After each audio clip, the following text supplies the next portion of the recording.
Hello বন্ধুরা, আশা করি সবাই ভালো আছেন। বাংলাদেশ দল এখন বিশ্বকাপ খেলতে ইউএসএতে অবস্থান করছে। তো আমরা আমাদের এখন মূল সমস্যা যেটা দেখা দিয়েছে আমাদের ব্যাটিং ব্যর্থতা। আমাদের ব্যাটিং হচ্ছে না, মনের মতো কেউ ব্যাটিংই করতে পারতেছে না। ব্যাটিং অর্ডার একদম ফল করতেছে প্রত্যেকটা ম্যাচে আমরা দেখতেছি ব্যাটিং কোনোভাবেই ক্লিক করতেছে না। তো আমরা কি তাহলে ভালো ব্যাটিং কোচ আমরা আনতে পারছি? কতদিন থেকে আমরা দেখতেছি ভালো কোনো ব্যাটিং কোচ কিংবা সেই কোয়ালিটি আধুনিক মানের ব্যাটিং কোচ আমরা আনতে পারিনি।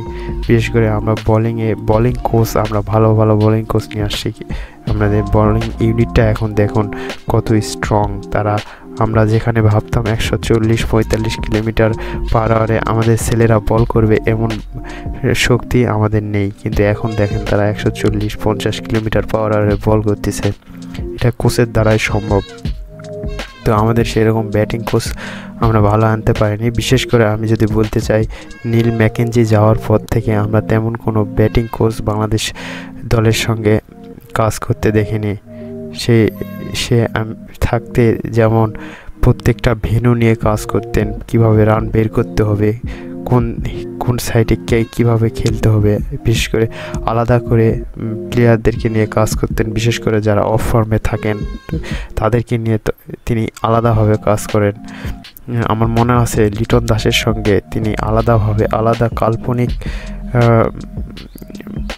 ফিল্টার সেট করিয়ে পর্দা টাঙিয়ে তাকে যেভাবে হেল্প করেছেন, কোচিং করিয়েছেন এবং মানসিকভাবে তাকে যেভাবে সাপোর্ট দিয়েছেন, আমার এখনও মনে আছে সে অনেক ভালো কোচ। সে নাকি আমার যতটুকু ধারণা সে আইপিএলে কাজ করতে চাওয়াই বাংলাদেশ ক্রিকেট বোর্ড তাকে ছেড়ে দিয়েছে।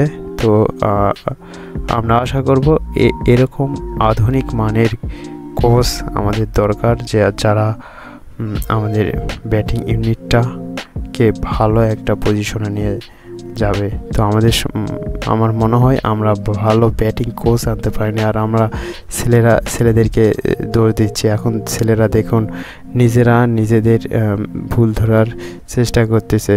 প্লেয়াররা সাকিব, লিটন, শান্ত এরা একে অপরের ভুল ধরে দিচ্ছে এবং কাজ করার চেষ্টা করতেছে। তারা কোচের উপর ভরসা আর করতে পারতেছে না।